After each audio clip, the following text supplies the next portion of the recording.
Selamat Hari Lahir Pancasila 1 Juni 2026. Firman Tuhan Yeremia 29 ayat 7.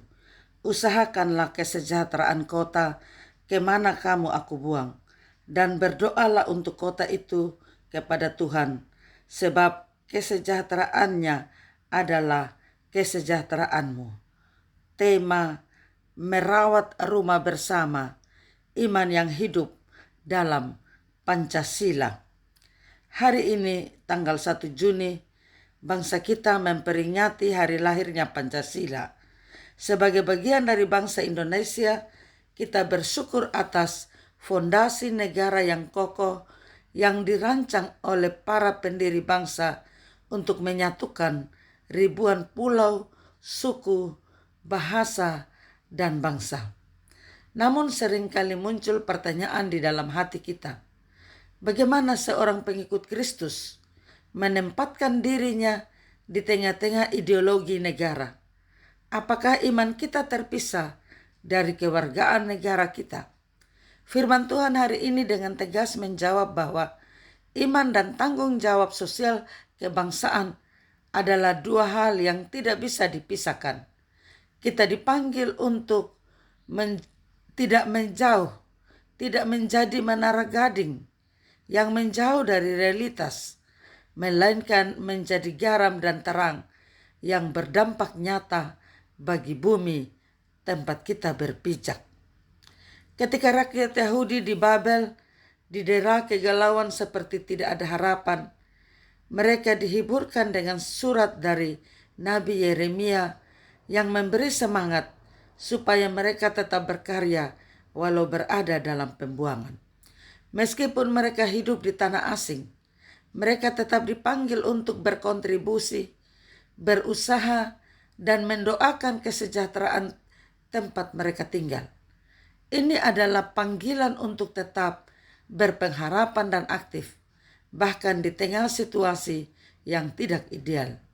Seringkali dalam kehidupan kita juga menghadapi masa-masa sulit yang terasa seperti pembuangan, situasi yang tidak kita inginkan, atau lingkungan yang tidak nyaman.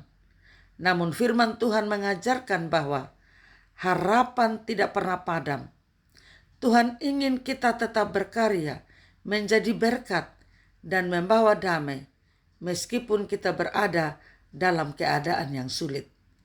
Ketika kita memilih untuk berdoa dan berkontribusi bagi kesejahteraan lingkungan kita, kita sedang menunjukkan iman yang hidup. Tuhan dapat memakai kita untuk membawa perubahan, bahkan di tempat-tempat yang tampaknya penuh kesulitan. Sebab dalam setiap keadaan, Tuhan tetap memiliki rencana yang indah bagi umatnya.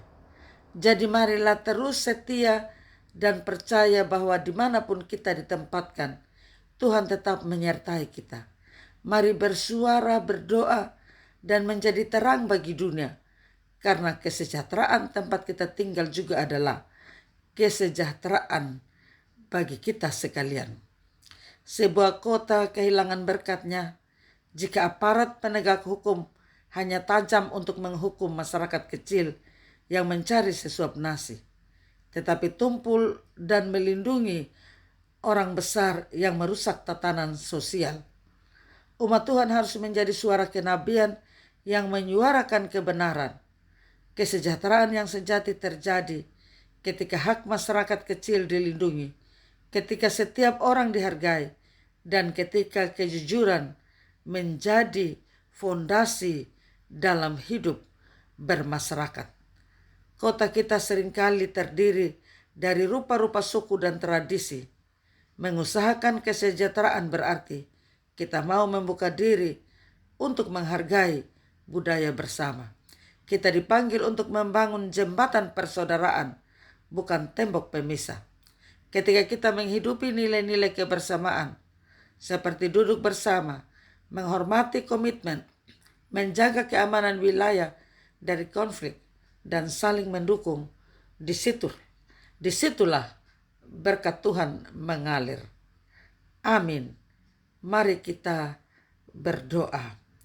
Ya Tuhan, ya Allah kami di dalam Yesus Kristus, Tuhan menempatkan kami di kota dan di daerah bukan karena kebetulan, tapi kami ditaruh untuk sebuah misi menjadi saluran berkat.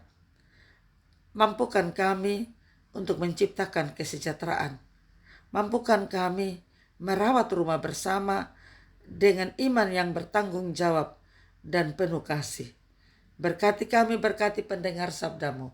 Di dalam nama Tuhan Yesus Kristus kami berdoa. Amin. Salam. Tuhan Yesus memberkati. Saya Pendeta Yuliana A. Ambo.